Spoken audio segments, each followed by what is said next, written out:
안녕하세요. 저는 로마 사는 로마 가이드 염된장입니다. 오늘은 여러분들이 로마에 오시면은 아무렇지도 않고 스쳐 지나가지만 굉장히 중요한 가치를 갖고 있는 몇몇 기념비나 유적에 대해서 알아보려 하는데, 그 첫 번째로 이 테르미니 주변에서 가장 가치 있는 성당이라 불리고 있는 산타 마리아 마두레 성당을 한번 가보도록 하겠습니다. 짜잔! 저희가 지금 보시고 있는 이 성당이 산타 마리아 마조레 성당이죠. 우선 성당을 안에 들어가기 전에 우리 겉에서부터 한번 쭉 봐보도록 하겠습니다. 자, 우리가 보고 있는 이 성당의 이름을 우리는 산타 마리아 마조레 성당이라고 부르고 있죠.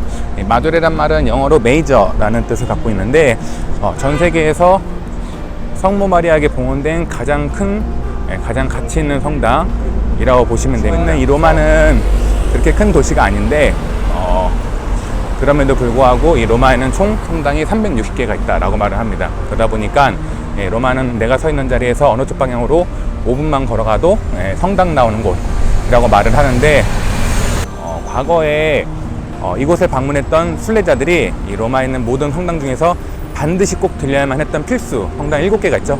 그거를 우리는 7대 성당이라 부르고 있죠. 근데 그 7대 성당 중에서도 성문이라고 하는 것을 가지고 있는 4개의 성당이 있는데, 일반적으로 그걸 뭐 로마의 4대 성당이라고도 부르긴 하는데, 그거는 이제 저희들 사이에서 만들어진 것이고, 그만큼 중요한 성당이죠. 그래서 이 성문이라고 하는 것은 이 카톨릭에서는 가장 중요한 행사 중에 하나로 희년이라고 하죠. 그래서 원래는 매 100년마다 열렸던 행사인데, 그래서 이 희년이 되면은 그 4개의 성당이 가지고 있는 성문을 개방을 하고, 그 성문을 통과를 하면은 전대사죠. 제사함을 받을 수 있다라고 해서 카톨릭에서 굉장히 중요한 행사인데, 그 4개의 성문 중에 하나를 가지고 있는 것이 저희가 지금 보시고 있는 이 산타 마리아 마두레 성당이기도 하죠. 근데 성당이 다른 성당들과는 좀 다르게 뒤에 부분이 굉장히 화려하게 장식이 되어 있는 걸 볼 수가 있습니다. 이 오벨리스크도 일반적으로 성당의 앞쪽에 장식이 되어 있는데, 이 산타 마리아 마두레 성당은 뒤에 있습니다. 그 이유가 저희가 지금 보시고 있는 이 성당이 만들어지고 난 한참 뒤에 이 성당이 로마의 7대 성당 중에 하나로 지정이 되었고, 그래서 모든 수혜객들이 이 성당에 쉽게 접근할 수 있도록 교황청에서는 새로운 길을 하나 만들어줬는데, 그게 저 오른쪽 정면에 보이시는 저 길입니다. 근데 저 길로 쭉 가게 되면 어디로 연결되면 스페인 광장으로 연결되는데, 스페인 광장 지나서 뽀폴로 광장까지 연결됩니다. 뽀폴로 광장은 과거 중세시대 때 이 로마에 오는 모든 순례객들이 반드시 거쳐야 하는 필수 관문이었는데, 그 관문을 지나서 바로 일직선으로 쭉 오게 되면은, 그리고 저희가 보시는 이 산타 마리아 마두레 성당을 볼 수가 있게 되는데, 아쉽게도 저희가 보시는 이 성당은 이 길이 만들어지기 훨씬 전에 만들어지다 보니까 과거에 만들 때 이 입구는 저 반대쪽이거든요. 그래서 그 입구를 바꿀 수는 없죠.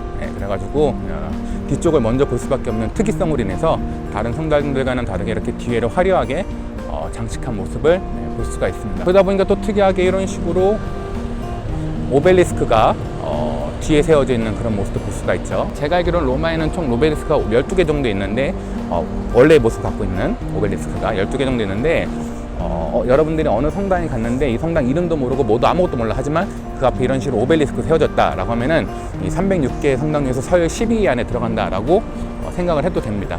참 이게 사람들이 그렇게 쳐다봅니다. 저는 유튜브 하려면은 한참 남았어요. 아직도 가이드 할 때는 그렇게 말을 잘하는데, 이거 하면은 사람들 쳐다만 보면 아주 땀이 나서 선글라스를 끼지 않고 도저히 이 촬영을 할 수가 없어. 정말 괴로워. 그래도 한번 계속 해보겠습니다. 화이팅! 그래서 저희 앞에 보이시는 이 길이 비아 까브르라고 하는 길로 콜로세움으로 이어지는 길이기도 하고, 이 로마에서 굉장히 중요한 역할을 하는 도로인데, 나중에 기회가 되면 한번 가보기로 하고, 저희는 이제 돌아서 성당 안으로 한번 들어가 보도록 하겠습니다. 그래서 저희가 지금 보시고 있는 이 성당을 우리는 산타 마리아 마두레 성당이라고 합니다. 근데 우리나라에서는 우리나라 카톨릭을 또 다른 이름을 갖고 있는데, 이게 성모 설지전 성당이라고 해서 눈설자에 땅지자 써가지고 한여름에 눈이 내린 기적이 일어난 곳이다 라고 해서 우리는 여기 성모 설지전 성당이라고 부르고 있죠. 그 이유가 2000년 전 됩니다. 352년에 당시에 로마의 귀족이었던 조반니라고 하는 사람이 세상의 모든 걸 다 가지고 있었지만 이 사람이 아이가 없었네. 그래서 어떻게 하면 아이를 가질까 고민하는 와중에 어느 날 꿈속에서 성모 마리아가 나타나 이렇게 말을 합니다. 내가 지정하는 곳에 가면은 거기에 눈이 쌓여져 있을 테니 거기에 나를 기념하는 성당을 지어주세요. 그러고 나서 잠에 깹니다. 근데 그 얘기를 듣고 어이가 없죠. 왜? 로마는 정말 눈 빼고 다 있는 도시다 라고 말할 만큼 눈이 오지 않는 도시인데 이런 도시에서 눈이라니. 근데 게다가 8월이었거든요. 그래서 8월에 눈이라니 말도 안 된다. 하지만 이 아이를 갖고 싶은 이 열망이 너무 컸던 그 귀족은 혹시나 하는 마음에 그 성모 마리아가 가리켰던 그곳, 바로 이곳으로 와봤는데 그 꿈을 우리 귀족만 꾸지 않았어요. 그래서 우리 교황님도 꾸셨습니다. 그래서 우리 교황님도 믿을 수 없지만 그래도 한번 와보자 해서 와봤어요. 저기에는 귀족이, 여기는 교황님이, 둘이 눈 마주치죠. 한번 씩 웃습니다. 그러고 나선 그 둘이 으쌰으쌰해서 만들어진 성당이 바로 이 산타 마리아 마조레 성당이죠. 산타 마리아 마조레 성당은 로마에서도 지금 현재 초기 건축 양식을 가지고 있는 몇 안 되는 성당 중에 하나이고, 이 성당이 얼마나 가치가 크냐면은 1377년에 아비뇽 뉴스가 끝나고 나서 이 프랑스 아비뇽에 있던 우리 교황님이 로마로 다시 돌아옵니다. 근데 그 전까지 로마의 교황청이었던 산 조바니 라테라노 성당, 그 산 조바니 라테라노 성당이 너무나 훼손이 크게 되어 더 이상 머물 수가 없자 안 되겠다. 그래서 그가 다 교황청으로 사용했던 곳이 바로 저희가 지금 보시고 있는 이 산타 마리아 마조레 성당인데, 이 성당을 교황청으로 사용할 당시 내가 무사히 돌아온 것을 기념하기 위해서 앞에 보이시는 저 종탑이 만들어지게 되었죠. 그래서 로마에서 가장 큰 종탑으로, 높은 종탑으로 72m 종탑이죠. 근데 여기서 계시던 우리 교황님 불편합니다. 그래서 그 다음에 트라스테베레에 있는 산타 마리아 인 트라스테베레 성당으로 이사했다가 거기도 불편합니다. 그래서 마지막으로 한 게 저희가 지금 알고 있는 바티칸에 정착을 하게 되었죠. 자, 앞에 보면은 이건 뭐 바오로 5세 교황 폰트 막스, 이거는 사실 로마 황제를 지칭하는, 여기 보면은 여기는 바오로 5세, 여기는 베네딕트 14세 뭐 이런 분들의 교황님들이 이름들이 적혀 있는데, 이거는 저희가 지금 보시는 이 성당이 처음에 만들어지고 나서 끊임없이 중축되고 보수됩니다. 그런 과정에 이 성당에 뭔가 하나의 큰 종적을 남기신 교황님들이 자신의 이름을 이렇게 새겨놓은 모습을 보실 수가 있죠. 밤에 여기 오면은 조명을 켜줘서 저 안에 보이는 그림들이, 지금은 잘 안 보이시는데 안에 있는 조명 그림들이 잘 보이는데, 여기 기독교 미술의 굉장한 걸작이라 불리고 있는 작품들이니 나중에 기회가 되시면 한 번쯤 들어와서 보시는 것도 나쁘지 않습니다. 그래서 우리는 이 성당을 한번 들어가 보도록 하겠습니다. 여기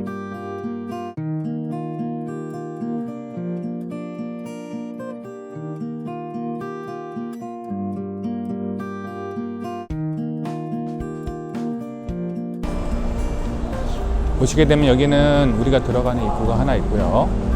여기 그리고 여기 나오는 출구가 있고, 그리고 이제 가운데 하나, 그리고 또 왼쪽에 보시면은 이게 또 이렇게 하나의 성문을 볼 수가 있는데, 여기 보시게 되면은 위에 포르타 산타라고 해서 성스러운 문 이란 뜻입니다. 그래서 가톨릭에서 말하는 가장 중요한 행사죠. 중에 하나인 이 희년 때 이 성문을 개방하게 되고, 그때 이 문을 통과하게 되면은 전대사라고 하죠. 모든 죄의 사함을 받는다고 하는 가톨릭에서 굉장히 중요한 행사인데, 그때 사용되는 문이 저희가 지금 보시는 이 산타 마리아 마조레 성당이 갖고 있는데, 그만큼 가치 있는 성당이구나 라고 생각을 하시면 되고, 요 가운데 있는 문은 항상 원래 닫아놨었는데 요즘에 다시 개방했습니다. 열어놨기 때문에 이렇게 쉽게 볼 수 있고, 여기에 딱 들어오시게 되면은 요 사람을 볼 수가 있죠. 요 사람은 이탈리아 말로는 필리포 4세라고 하는데 보통 필립 4세라고 하죠. 스페인의 국왕입니다. 근데 이 사람이 이 청동상이 여기 왜 있냐? 그래서 이 사람은 사실 카톨릭사에 굉장히 중요한 역할을 했던 사람입니다. 당시 과거 1600년대에 있었던 가장 중요한 종교적 사건이었던 30년 전쟁 있죠. 우리가 일반적으로 이제 구교와 신교와의 전쟁이라 부르는데, 그때 이 30년 전쟁에서 이 구교, 카톨릭 편에 서서 활약했던 가장 대표적인 왕이기도 했고, 그리고 당시 17세기의 문화예술 부흥에 가장 큰 역할을 했던 사람인데, 이 사람의 대표적인 흔적을 보시려면은 스페인의 마드리드에 가면 프라도 미술관 있죠. 그걸 만든 사람이 또 이 사람이기도 합니다. 그래서 이 필립 4세는 이 카톨릭에 너무나 큰 공헌을 했기에 이렇게 중요한 역할을 한 보답으로 바티칸에서 여기다가 이렇게 청동상을 세워주기도 했죠. 자, 안으로 한번 들어가 보도록 하겠습니다.